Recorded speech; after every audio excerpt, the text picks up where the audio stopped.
It was 7:30 on a chilly Monday morning in Dallas, Texas. Students hurried through the front gates of Lincoln Heights Academy, one of the most prestigious private schools in the state.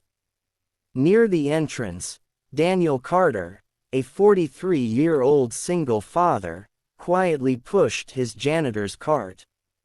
Every morning he arrived before sunrise, cleaned every hallway, and greeted every student with a warm smile. To everyone, he was just the quiet janitor. But behind those worn-out work boots was a man carrying a secret worth hundreds of millions of dollars. That same morning, luxury SUVs rolled into the parking lot. The school's new CEO, Richard Sterling, stepped out wearing a tailored suit, followed by reporters, investors, and board members. Today was his first official inspection. As cameras followed him through the building, Richard suddenly stopped in front of Daniel. He looked at the freshly mopped floor with disgust. "Is this your idea of clean?" he asked loudly. Daniel respectfully nodded. "If you'd like, sir, I'll mop it again." Richard laughed. "No wonder you're still pushing a mop at your age." The hallway became silent. Students stopped walking. Teachers looked away uncomfortably. Richard wasn't finished. "People like you should stay invisible. This school is built by successful people, not janitors." Several students secretly recorded everything on their phones. Daniel simply smiled. "I hope you have a wonderful day, sir." Richard smirked and walked away, convinced he had put the janitor in his place. But he had just made the biggest mistake of his career. 20 years earlier, Daniel Carter had been one of the most respected architects in Texas. After his wife passed away from cancer, he decided to honor her dream of giving children a better future. He sold his successful construction company and invested nearly his entire fortune to build Lincoln Heights Academy. Instead of putting his name on the building, Daniel anonymously donated the campus to an educational foundation. But his lawyers added one important condition. If future leadership ever disrespected employees, abused their authority, or betrayed the school's mission of equality, ownership rights would automatically return to Daniel through a protected legal trust. Only the foundation's attorney knew the truth. Years later, after retiring from business, Daniel wanted to see whether people truly respected others regardless of their position. So he quietly accepted a janitor's job in the very school he had built. Most teachers appreciated him. Students loved talking to him. His own son, Ethan, studied there on scholarship, and Daniel never told anyone who he really was. Only one man judged him by his uniform: Richard Sterling. The next morning, Richard called an emergency board meeting.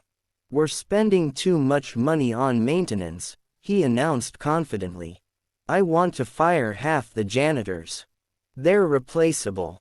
The board members exchanged nervous looks. Just then, the conference room doors slowly opened. Daniel walked inside wearing the same blue janitor uniform. Richard frowned. "This meeting is for executives. You need to leave." Daniel calmly placed a thick leather folder on the conference table. Without saying a word, he pushed it toward the board attorney. The attorney opened it. His eyes widened. He checked the signatures, then the official seals. Finally, he stood up. "Mr. Sterling, these documents are completely authentic." The room fell silent. The attorney continued.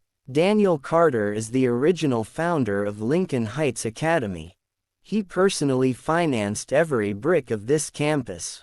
He legally owns the land through the Carter Educational Trust. And according to the founding agreement, If school leadership humiliates employees or violates the school's core values, the CEO can immediately be removed. Richard's confident smile disappeared. That can't be true. The attorney placed another document in front of him. It is true. And yesterday's incident was recorded by dozens of witnesses. The video has already reached millions of views online. Richard looked around the room. No one defended him. Within minutes, the board voted unanimously. Richard Sterling was terminated immediately. Security escorted him out of the building carrying nothing but a small cardboard box. As he walked across the parking lot, students quietly watched from the windows. The man who believed titles made him powerful had lost everything because he forgot one simple thing: respect. Later that afternoon, Daniel gathered every teacher, cafeteria worker, janitor, coach, secretary, and security guard inside the school auditorium. He stepped onto the stage, still wearing his janitor uniform. "I didn't come here for revenge," he said. "I came here to protect the dream my wife and I built together." He announced that every maintenance employee would keep their job. Their salaries would be increased. More scholarships would be created for low-income families. And every new employee, including executives, would complete mandatory leadership training focused on dignity and respect. Finally, Daniel looked toward the students. "Never judge someone by their clothes. Never judge someone by their job. The person you ignore today may be the one who created the opportunities you enjoy tomorrow." The entire auditorium stood and applauded. Months later, Lincoln Heights Academy became one of the highest-rated schools in America. The viral video of the CEO insulting the janitor became a lesson taught in leadership seminars across the country. People forgot Richard Sterling's title. But they never forgot Daniel Carter, the humble single father who proved that true greatness isn't measured by power or wealth. It's measured by how you treat people when you think they have nothing to offer.